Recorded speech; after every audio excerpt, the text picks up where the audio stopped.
In this video, I'm just going to give some quick clarifications of like an example of what the situation of a lynching could look like. Because when I've taught this before to other students, it's kind of just like hard for students to really understand, not only just because it's like what it is, but like really people just got away with that.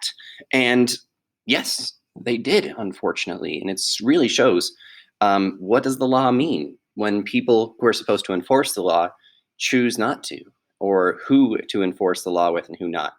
So again, imagine a person of color. Again, it could be a black person, could be a brown person, depending on what part of the country you're in. Just gets accused of doing something that a white person doesn't like. Again, this is mob vigilante justice. This is not like a police officer charging someone with a crime. This is a regular person who's not a police officer or a law enforcement official, just deciding that somebody did something they didn't like. It could be let's say someone was murdered, and instead of trying to like gather evidence, they just point to the nearest black or brown person, or like they must have done it because they just racism, and they believe they're automatically criminals without any proof, and they would say they did it and go after them. Or a black man could just look at a white girl the wrong way, and if a white guy saw that and didn't like it, he would be like, he did this. And literally, for even something really small, an angry crowd of white men would get together and form what was called a lynch mob. And they would come together and literally go and hunt this person down, tie them up, and murder them.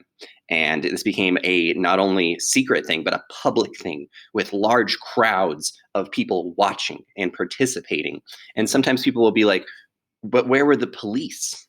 The police were right there in the crowd, part of this. They would be like, yeah, this is against the law, but I'm going to choose not to do anything about it. Sometimes, often, like if someone was arrested for murder, yeah, they're supposed to get a trial. Yeah, they're supposed to, have their day in court. But the mobs would just be like, nope, we're going to take it from here. And they would get no justice, no due process, and they would literally just be murdered. Most of the time, again, these people didn't actually commit the crimes they were accused of. They were just accused because of the racist stereotype that people of color were just automatically born criminals, which is, again, racism, stereotypes. And because of this, again, they would just murder people for something really small.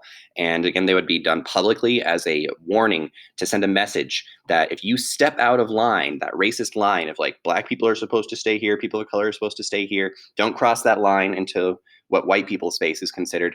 And if they did cross that line, the threat was that you will be killed. And that was really not a joke for people. That was the reality that they lived in.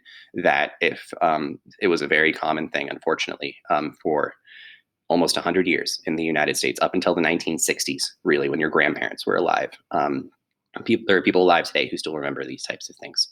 And it's really is important to emphasize that the role and purpose of this was terror, to scare people so bad that they would never even think of crossing that line, of using the wrong drinking fountain, or even questioning that, like, well, shouldn't things be different, isn't this wrong?